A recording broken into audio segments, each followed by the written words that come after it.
জয়পুরহাটের কালাইয়ে অস্ত্রের মুখে জিম্মি করে ১৫ ভরি স্বর্ণালঙ্কার সহ নগদ ১.৫ লক্ষ টাকা লুটের ঘটনা ঘটেছে। রবিবার ভোর ৪টার সময় মুখোশধারী ৮ জন ডাকাত উপজেলার পৌর মহল্লার তালুকদার পাড়া এলাকার এক শিক্ষকের বাড়িতে ঢুকে পরিবারের সকলকে অস্ত্রের মুখে জিম্মি করে ১৫ ভরি স্বর্ণালঙ্কার ও ১,৫০,০০০ টাকা লুট করে নিয়ে যায়। সাড়ে তিনটার দিকে যখন ওরা অ্যাটাক করে তখন আমার রুমে হঠাৎ করে মনে করে যে ৭-৮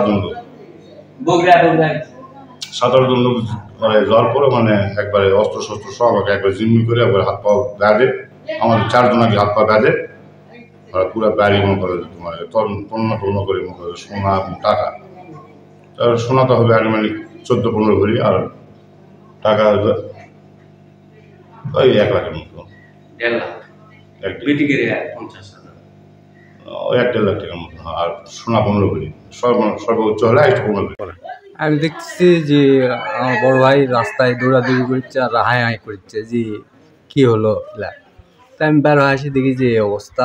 তখন তার ছোট ভাই আসছিল, তার মা আসছিল, তার ডাক দিলাম, ডাক দিয়ে দেখি এই অবস্থা। আমরা তো ঘুমেছিলাম, আসে আমাকে ডাকছে, আমি প্রথমে আছি তো, করছে এই ওঠেন আমরা ডাকাত। দেখি এই বাবা, তাকে দেখি যে হাতের সবার হলো রামদা বলে কি হলো মাংস তোলা না। তারপর উঠে বসছি, তারপরে ওই যে আমার হাজব্যান্ডকে একবারে বাঁধিছে। তখন ভাবলাম যে মনে হয় জবাই করবে, ৫-৬ জন মিলে উপরে পড়ছে, হাত বাঁধলো শুধু। তারপরে ওখানকার ঘরের জিনিসপত্র একেবারে এলোমেলো করে কোথায় টাকা আছে কোথায় স্বর্ণ আছে ওগুলো বললো। আমি কোনো কথাই বলি না, ওরা ঝাড়ে একটা একটা করে ওগুলো সব নিয়ে গেল। তারপরে আবার 2 মেয়ে ঘুমিয়েছিল, ওদেরকে আবার আমার হাতে ডাকালো, ডাকে 3 জন আমরা বসে আছি ওই রুমে। বাক্সর ভিতরে এমনি ইয়ের ভিতরে ওগুলো স্বর্ণ যেগুলি ছিল স্বর্ণ সব নিয়ে গেল।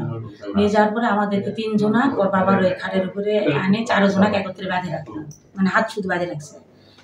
তারপরে ওরা উপরে গেছে, যায় ওগুলো সব এলোমেলো করে সব খুঁজছে, আর যত মানে কোনো একটা জিনিস বাদ রাখেনি, সব খোঁজাখুঁজি করে ওগুলো সব ফেলে দিয়ে নিয়ে চলে গেছে।